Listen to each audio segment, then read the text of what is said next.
শ্রীমদ্ ভগবদ গীতা অষ্টম অধ্যায় অক্ষর ব্রহ্মযোগ শ্লোক নম্বর 4 আমরা আজকে পাঠ করে শ্রবণ করব। আপনারা সবাই শ্লোকটি লক্ষ্য করুন।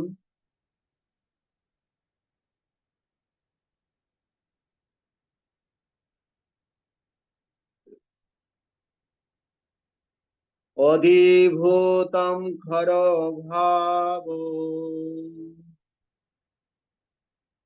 পুরুষশ্চাধিদৈবতম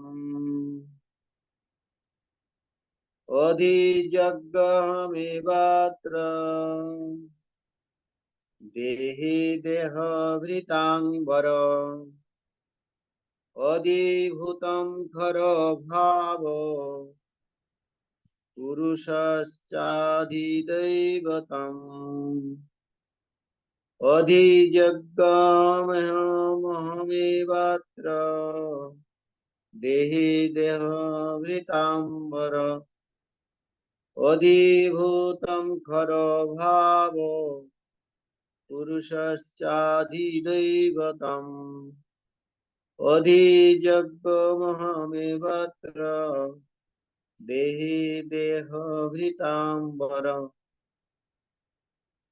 শব্দার্থ: অধিভূতম অধিভূত, খর নিয়ত পরিবর্তনশীল, ভাব ভাব পুরুষ সূর্য চন্দ্র আদি সমস্ত দেবতাদের সমষ্টিরূপ বিরাট পুরুষ চ এবং অধিদৈবতম অধিদৈব বলা হয়। অধিযজ্ঞম পরমাত্মা, অহম আমি বা শ্রীকৃষ্ণ এবং অবশ্যই অত্র এই দেহে শরীরে দেহবৃতাম দেহধারীদের মধ্যে বড় শ্রেষ্ঠ। অনুবাদ: হে দেহধারী শ্রেষ্ঠ,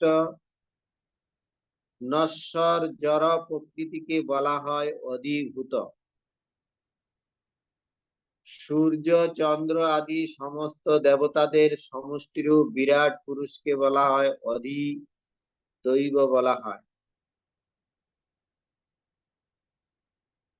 আর দেহীদের দেহান্তর্গত অন্তর্যামী রূপে আমি অধিযজ্ঞ। হে দেহধারী শ্রেষ্ঠ, নশ্বর জরা প্রকৃতিকে বলা হয় অধিভূত। সূর্য চন্দ্র আদি সমস্ত দেবতাদের সমষ্টিরূপ বিরাট পুরুষকে অধিদৈব বলা হয়। আর দেহীদের দেহান্তর্গত অন্তর্যামী রূপে আমি অধিযজ্ঞ। এখানে এই শ্লোকের বিষয়বস্তু পূর্ববর্তী প্রথম শ্লোকে অর্জুনের প্রশ্নের অনুপাতে এখানে অন্তিম উত্তর প্রদান করা হচ্ছে। অর্জুন যেভাবে প্রশ্ন করেছিলেন, কিম তৎ ব্রহ্ম কিম আধ্যাত্মম কিম কর্ম পুরুষোত্তম অধিভূতম চ কিম প্রুক্তম অধিদৈবম কিমুচ্যতে। এখানে এই শ্লোকে অধিভূতম, অধিদৈবম আর অধিযজ্ঞম সম্বন্ধে আলোচনা করা হয়েছে। শ্রীল প্রভুপাদ কৃত তাৎপর্য: সর্বক্ষণই প্রকৃতির পরিবর্তন হচ্ছে। জড়দেহ সাধারণত 6টি অবস্থা প্রাপ্ত হয়। তার জন্ম হয়, বৃদ্ধি হয়, কিছুকালের জন্য স্থায়ী হয়, প্রজনন করে, ক্ষীণ হয়, অবশেষে বিনাশ প্রাপ্ত হয়। এই জড় প্রকৃতিকে বলা হয় অধিভূত। এক সময় এর সৃষ্টি হয়, কোনো এক সময় এর বিনাশ হয়। ভগবানের বিশ্বরূপ, যাতে সমস্ত দেবদেবীরা ও তাদের নিজস্ব লোকসমূহ অবস্থিত, তাকে বলা হয় অধিদৈবত। আর শ্রীকৃষ্ণের আংশিক প্রকাশ পরমাত্মা, যিনি অন্তর্যামী রূপে প্রতিটি জীবের হৃদয়ে বিরাজ করেন, তাকে বলা হয় অধিযজ্ঞ। এই শ্লোকে এব শব্দটি বিশেষ গুরুত্বপূর্ণ, কারণ এই শব্দটির দ্বারা ভগবান এখানে দৃঢ়ভাবে প্রতিপন্ন করেছেন যে এই পরমাত্মা তার থেকে অভিন্ন। পরমাত্মা রূপে ভগবান প্রতিটি জীবের সঙ্গে থেকে তার কার্যকলাপ পর্যবেক্ষণ করে চলেন এবং তিনি তাদের বিবিধ চেতনার উৎস।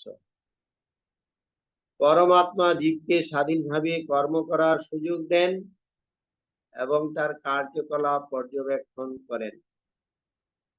ভগবানের এই সমস্ত বিভিন্ন প্রকারের তত্ত্ব কৃষ্ণ ভাবনাময় ভগবত সেবা পরায়ণ শুদ্ধ ভক্তের কাছে আপনা থেকেই পরিস্ফুট হয়ে ওঠে। ভগবত ভক্তির প্রাথমিক স্তরে স্থিত কনিষ্ঠ ভক্ত অধিদৈবত নামক ভগবানের সুমহান বিশ্বরূপের ধ্যান করে, কারণ তখন সে ভগবানের পরমাত্মা রূপকে উপলব্ধি করতে পারে না। তাই কনিষ্ঠ ভক্তকে ভগবানের বিশ্বরূপের অথবা বিরাট পুরুষের ধ্যান করতে উপদেশ দেওয়া হয়, যার পদদ্বয় হচ্ছে পাতাল লোক, যার চক্ষুদ্বয় হচ্ছে সূর্য চন্দ্র এবং যার মস্তক হচ্ছে ঊর্ধ্বলোক। এখানে শ্রীল প্রভুপাদের প্রাঞ্জল তাৎপর্য সমাপ্ত। এই শ্লোকের মাধ্যমে আমরা জানতে পারছি যে অধিদৈব তত্ত্ব কি আর অধিভূত তত্ত্ব কি আর অধিযজ্ঞ তত্ত্ব কি। এই তিনটা জিনিস, তিনটা বিষয় এই শ্লোকের আলোচনা করা হয়েছে। আর এই দেহের 6টি পরিবর্তনের কথা বলা হয়েছে। আমাদের দেহের 6টি পরিবর্তন হয়। কি কি পরিবর্তন হয় দেহের? তার জন্ম হয়, তার বৃদ্ধি হয়, কিছুকালের জন্য স্থায়ী হয়, প্রজনন করে, ক্ষীণ হয়, অবশেষে বিনাশ প্রাপ্ত হয়। এইভাবে আমাদের দেহের 6টি পরিবর্তন হয়। আমাদের দেহের যেরকম পরিবর্তন হয়, সেরকম এই ভূত সমূহ, এই জরা প্রকৃতির কোনো কোনো আবির্ভাব হয় এবং অন্তর্ধান হয়। ভগবান বলছেন ভূত্তা ভূত্তা পলিয়তে, এই জগৎ এক সময় সৃষ্টি হয়, এক সময় প্রলয় প্রাপ্ত হয়। ঠিক আমাদের দেহ এক সময় জন্ম হয়, আবার এক সময় ক্ষীণ হয়, তা বিনাশ প্রাপ্ত হয়। এইভাবে জরা প্রকৃতির পরিবর্তন হয়। কিন্তু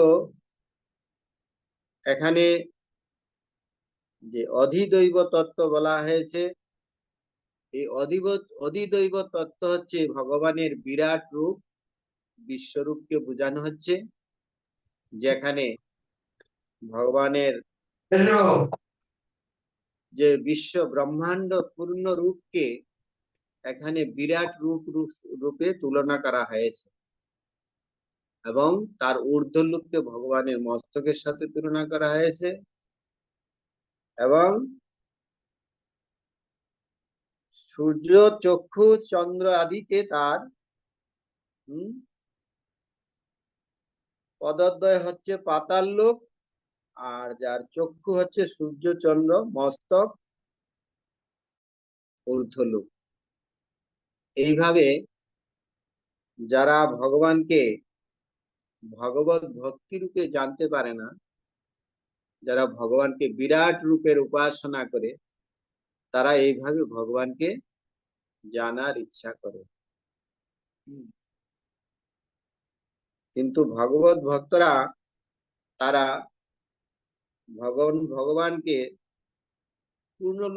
পূর্ণরূপে উপলব্ধি করে যে ভগবান আদি পুরুষ, তিনি ঈশ্বর পরম কৃষ্ণ, তিনি সচ্চিদ আনন্দ বিগ্রহ, অনাদির আদি গোবিন্দ, সর্বকারণ কারণম।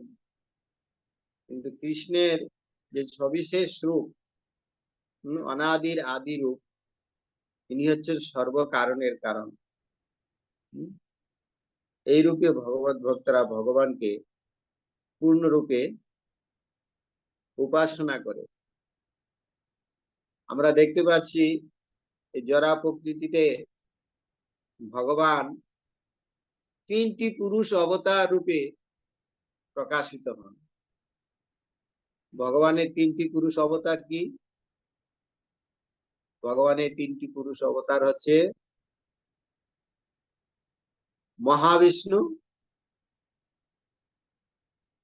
গর্ভোদকশায়ী বিষ্ণু আর ক্ষীরোদকশায়ী বিষ্ণু। এই তিন রূপে ভগবান এই জরা জগতের সমস্ত সৃষ্টি কার্য সম্পাদন করেন। তিন পুরুষ কিভাবে হয়? যে মহাবিষ্ণু বা কারণদায়ক বিষ্ণু, এই কারণদায়ক বিষ্ণু থেকে অনন্ত কোটি ব্রহ্মাণ্ডের সৃষ্টি হয় এবং অনন্ত কোটি ব্রহ্মাণ্ডের মধ্যে প্রতিটি ব্রহ্মাণ্ডে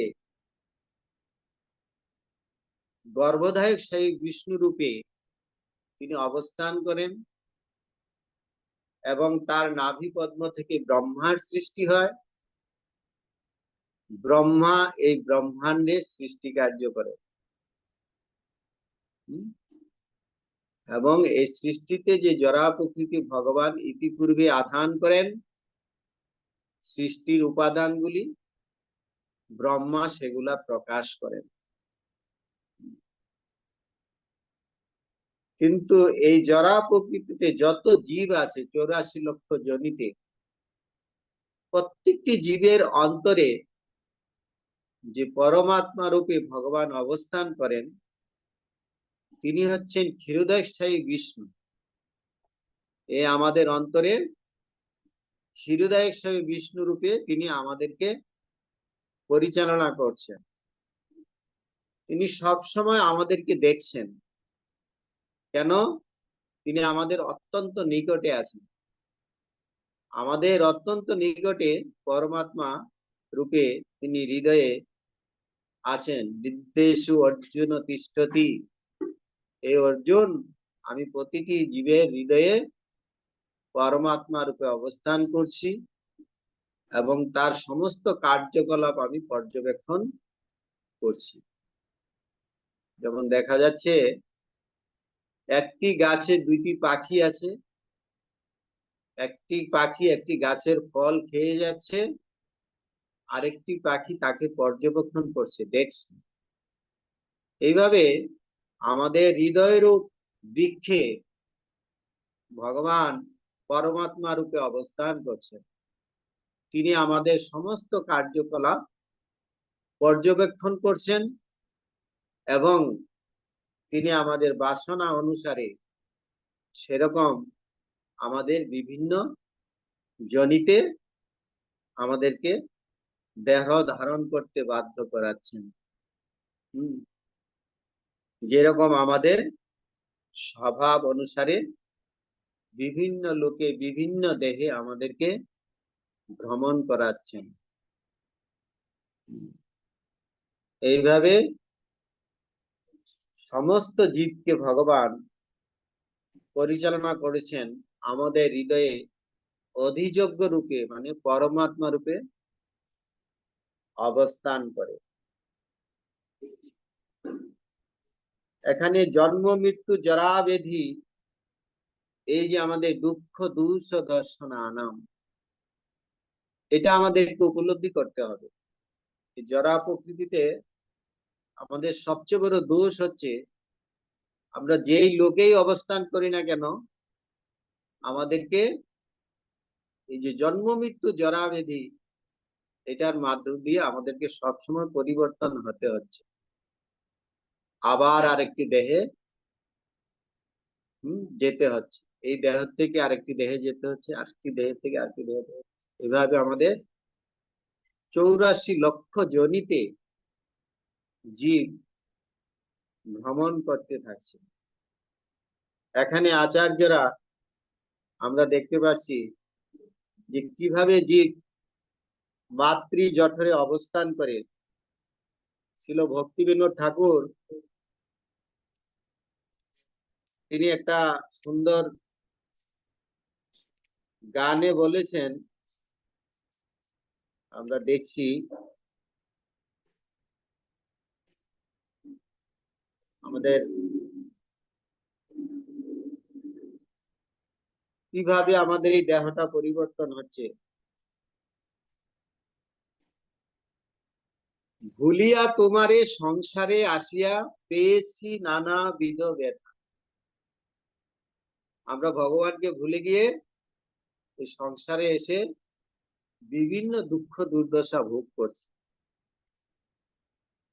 কিন্তু এখন আমরা কি করছি বুঝতে পেরে, তোমারও চরণে আসিয়াছি না, বলিব দুঃখের কথা। জননীর জঠরে ছিলাম যখন বিষম বন্ধন পাশে, একবার প্রভু দেখা দিয়া মোরে বঞ্চিলে দিন দাস। আমরা মাতৃগর্ভে যখন থাকি তখন ভগবান আমাদেরকে একবার দর্শন দেন, জননী জঠরে একবার দেখা দিয়ে মোরে বঞ্চিলে এ দিন দাসে। ভগবান যখন আমাদের মাতৃ জঠরে আমাদেরকে দর্শন দান করেন, তখন আমরা ভগবানের কাছে প্রার্থনা করি, তখনও ভাবিনু জন্ম পাইয়া করিব ভজন তব। আমরা এই সংসারে এসছি কৃষ্ণ ভজিবার তরে সংসারেতে আই। আমাদের উদ্দেশ্য ছিল একটা, করছি আরেকটা। আমাদের উদ্দেশ্য ছিল যে আমরা জন্ম পেয়ে ভগবানের ভজনা করব, কিন্তু জন্ম হইল পরি মায়া জালে, জন্ম হইল পরি মায়া জালে, না হইল জ্ঞান লব। এই মায়া জালে বদ্ধ হয়ে আমাদের যে প্রকৃত জ্ঞান ওটা হারিয়ে যায়। এটা ভগবান আমাদেরকে মত্ত স্মৃতির জ্ঞানম অপহনস্য, তিনি আমাদের স্মৃতি দান করেন এবং বিস্মৃতি প্রদান করেন। এইভাবে আমাদের বাসনা অনুসারে ভগবান আমাদেরকে এই জগতে জড়া প্রকৃতির মাধ্যমে ভুলিয়ে রাখেন। এভাবে আমরা ছোটবেলায় কি করি, আদরের ছেলে স্বজনের কুলে হাসিয়া কাটানো কাল, জনক জননী স্নেহেতে ভুলিয়া সংসার লাগিল ভাল। ছোটবেলা আমরা কি করছি, আদরের ছেলে স্বজনের কুলে খুব ভালো আছি আমরা ছোটবেলা, কখনো মায়ের কুলে, কখনো বাবার কুলে, কখনো তার কুলে, এভাবে আমাদের জীবন হেসে হেসে কাটিয়ে যাচ্ছে। খুব ভালো লাগছে সংসার। কিন্তু যখন ক্রমে দিন দিন বালক হইয়া খেলেন বালক সহ, আর কিছু দিনে জ্ঞান উপজিল পাঠ করি অপরাধ। যখন আমাদের ছোটবেলা থেকে আমরা একটু বড় হতে থাকি, তখন আমরা বিভিন্ন ভগবানের না, তখন বিভিন্ন পড়াশোনা করার জন্য উঠে পড়ে লাগি, পড়াশোনা করছি এবং পড়াশোনা করে পাঠ করি অহরহ। যখন পড়াশোনা করে তখন আমাদের একটা উদ্দেশ্য থাকে, আমরা কিছু করব, বিদ্যার গৌরবে ভ্রমি দেশে দেশে ধন উপার্জন করি। আমাদের জীবনটা কিরকম এখানে ভক্তিবিনোদ ঠাকুর এই গানে বলছে। হম যে আমরা ছোটবেলা কেটে গেল, তারপর পড়াশোনা করলাম, তারপর কিছু ধন উপার্জন করতে হবে। উপার্জনের জন্য আমরা দেশ বিদেশে ভ্রমণ করে ঘুরে বেড়াচ্ছি। স্বজন পালন করি এক মনে, ভুলিনু তোমারই হোক। যখন ধন উপার্জন করছি, সংসার কার্যে আমরা লিপ্ত হচ্ছি, তখন আমাদের স্বজন স্বজন মধ্যে সন্তানাদি, তাদেরকে নিয়ে আমরা এই সংসারে মজে থাকি। স্বজন পালন করি এক মনে, ভুলিয়া তোমারে হরি। ভগবানকে তখন আমরা ভুলে যাই। তখন আমরা আমাদের একটাই উদ্দেশ্য, কি করে আমাদের এই সংসারকে প্রতিপালন করব, সন্তান আদিদেরকে বড় করব, তাদেরকে আবার কি করে একটা সংসারে আবদ্ধ করাবো, এই নিয়ে আমাদের এই সংসার চলতে থাকে। কিন্তু বার্ধক্যে এখন ভগতি বিনোদ, কাঁদিয়া কাতর অতি, না ভজিয়া করে দিন বৃথা গেল, এখন কি হবে গো। কিন্তু এই করে করে সংসার সংসার করে মিছে গেল কাল, লাভ না হইল কিছু, ঘটিল জঞ্জাল। তখন আমাদের যখন বার্ধক্য দশা আসে, তখন আমরা হায় হায় করি যে আমাদের জীবনটা কিভাবে কেটে গেল, আমরা কি করলাম, আমাদের কি করণীয় করা উচিত ছিল। হম এটা আমরা ভুলে যাই। এইভাবে কৃষ্ণ বহির্মুখ হইয়া ভোগ বাঞ্ছা করে, এইভাবে কৃষ্ণকে বহির্মুখ হয়ে আমরা এই সংসারের চক্রে ঘুরতে থাকি। এইভাবে ভগবান শ্রীকৃষ্ণ আমাদেরকে সুযোগ দিচ্ছেন, এই দুর্লভ মনুষ্য জীবন, কিন্তু এই সুযোগের সদ্ব্যবহার না করে আমরা এই 84 লক্ষ জনিতে পুনরপি জননম পুনরপি মরণম পুনরপি জননী জঠরে শয়নম, এইভাবে আমরা পরিভ্রমণ করতে থাকি। এইভাবে জীব ব্রহ্ম ভুবনালোক, সমস্ত ব্রহ্মাণ্ডে, শুধু এই জগতে নয়, শুধু এই পৃথিবীতে নয়, অনন্ত গ্রহে সমস্ত লোকে জীব ভ্রমণ করতে থাকে। কিন্তু ভ্রমণ করতে করতে করতে করতে কোন সৌভাগ্যবান জীব, ব্রহ্মাণ্ড ভূমিতে কোন ভাগ্যবান জীব গুরু কৃষ্ণ প্রসাদে পায় ভক্তিলতা বীজ। এই ভগবত ভক্তির যে আশ্রয় আমরা লাভ করেছি, এটা আমাদের বহু ব্রহ্মাণ্ড ভ্রমণ করতে করতে আবার আমাদের এই সুযোগ এসেছে। যদি এই সুযোগের সদ্ব্যবহার আমরা না করি, আবার আমাদেরকে এই 84 লক্ষ জনিতে ভ্রমণ করতে হবে। এইভাবে ভগবান এই শ্লোকে অর্জুনের যে অন্তিম প্রশ্নের উত্তরগুলা দান করেছেন, যে জীব কিভাবে তার দেহের পরিবর্তন হচ্ছে এবং এই সৃষ্টিরও পরিবর্তন হচ্ছে, আবার প্রকাশ হচ্ছে, আবার অন্তর্ধান হচ্ছে, আর এইভাবে জীব 84 লক্ষ জনিতে বারবার ভ্রমণ করছে। এইভাবে পরবর্তী শ্লোকে আমরা দেখতে পাবো যে এইভাবে জীব অন্তিমকালে সে তার কিরকম পরিস্থিতি হচ্ছে। এই শ্লোকের বিষয়বস্তু এখানে আছে। আরেকটি বিষয় আমরা আলোচনা করছি, নাম হচ্ছে আমাদের 108 নম্বরের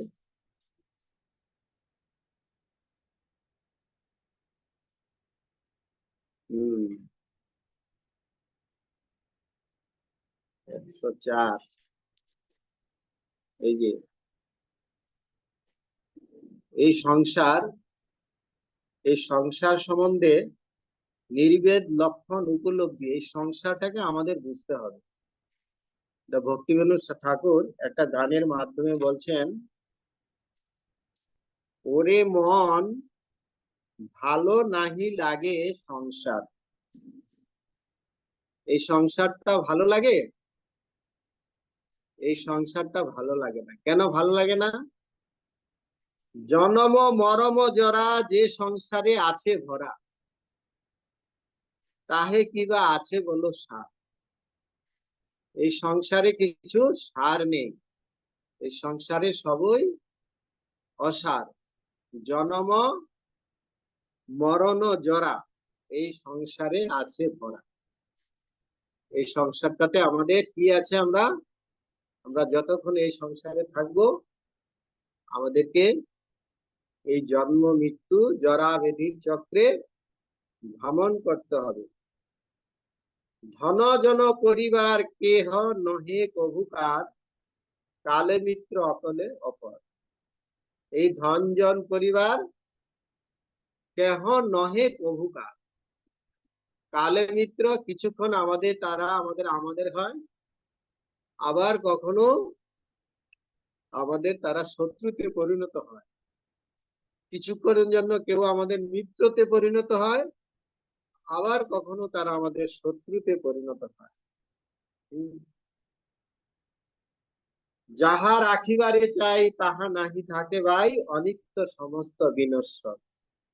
আমরা জগতের সম্পদকে ধরে রাখার জন্য অনেক চেষ্টা করি, কিন্তু আমাদের দুর্ভাগ্য আমরা সেগুলো আবার হারিয়ে যায়।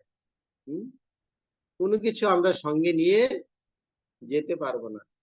এই জগতে আমরা যা কিছু নিয়ে এসেছি সব কিছু আমাদের হারাতে হবে। আর এইভাবে আমাদের আয়ু অতি অল্প দিন, ক্রমে তাহা হয় ক্ষীণ, সমনেরও নিকট দর্শন। এভাবে দেখতে দেখতে আমাদের আয়ু ক্ষীণ হয়ে যাচ্ছে। দেখতে দেখতে বালক চলে গেল, যৌবন কৈশোর চলে গেল, বার্ধক্য এসে গেল। এইভাবে আমাদের দেহের পরিবর্তন হয়ে যাচ্ছে। আর দেহের মধ্যে আর কি আসছে? রোগ সুখ অনিবার চিত্ত করে ছাড়কার, বান্ধব বিয়োগ দুর্গ। এভাবে আমাদের রোগ সুখ মাধ্যমে আমাদেরকে আক্রান্ত করে। আমরা দেখতে পাচ্ছি আমাদের ঠাকুমা দাদু দিদিমা চলে যাচ্ছে, আবার মা বাবা চলে যাচ্ছে, কিছুদিন পরে আমাদের বার্ধক্য আসছে, আমাদেরকেও চলে যেতে হচ্ছে। এইভাবে আমাদের প্রতিনিয়ত দেহের পরিবর্তন হয়ে যাচ্ছে। ভালো করে দেখো ভাই, অমিশ্র আনন্দ নাই, যে আছে সে দুঃখেরও কারণ। সে সুখের তরে কেন মায়ার দাস হবে, হারাইবে পরমার্থ ধন। বলছে এই মিথ্যা সুখের জন্য কেন আমাদের এই সময় নষ্ট করব? আমরা আমাদের পরমার্থ ধনকে আমরা হারাচ্ছি। আমাদের পরমার্থ ধন কি? কৃষ্ণ ভক্তি। এইভাবে ইন্দ্রিয় তর্পণ সার করি কত দুরাচার, শেষে লভে মরণ নিশ্চয়। মরণ সময় তারা উপায় হইয়া হারা, অনুতাপ অনলে জ্বলিল। কুকুর আদি পশু প্রায় জীবন কাটায় হায়, পরমার্থ কবনা চিনতে। আমরা পশু পাখির মতো এই জীবন জগতে জীব কাটাচ্ছে, আহার নিদ্রা ভয়ের মধ্যে। এইভাবে আমাদের জীবন চলে যাচ্ছে। এবার এমন বিষয়ে মন কেন থাকো অচেতন, ছাড়ো ছাড়ো বিষয়ের আশা। শ্রী গুরু চরণাশ্রয় কর সবে ভবজয়, এ দাসের এই তো ভরসা। তো এই ভব সংসারকে যদি আমরা জয় করতে চাই, তাহলে আমাদেরকে সাধু গুরু শ্রী গুরু চরণ আশ্রয় লয়া ভজে, কৃষ্ণ তারে নাহিতে যে, আর সব মরে অকারণে। এইভাবে আমাদের দেহের বারবার পরিবর্তন হচ্ছে, বারবার আমাদেরকে জন্ম মৃত্যুর চক্রে আবর্তিত হচ্ছে। কিন্তু আমাদেরকে এই জীবনটাকে সম্পূর্ণভাবে ভগবত ভক্তিতে যুক্ত করে অতিবাহিত করতে হবে, তবেই আমাদের জীবন সার্থক হবে। জীবন সফলতার কৃষ্ণ দর্শন যার ভাগ্যে হইয়াছে একবার। আমাদের জীবন তখনই সফল হবে যখন আমরা ভগবান শ্রীকৃষ্ণের সান্নিধ্যে এসে তার ভজনায় যুক্ত হব। হরে কৃষ্ণ। এই শ্লোকের বিষয়বস্তু আমরা জানতে পারলাম, যেখানে অধিভূত কি আর অধিদৈব কি, আর ভগবান এখানে অধিযোগ্য রূপে পরমাত্মা রূপে আমাদের হৃদয়ে অবস্থান করছেন। এই তিনটি বিষয় আর পূর্ববর্তী শ্লোকে ভগবান এই তিনটি চারটি শ্লোকের মাধ্যমে প্রথম শ্লোকের প্রশ্নের উত্তর প্রদান করেছেন। হরে কৃষ্ণ।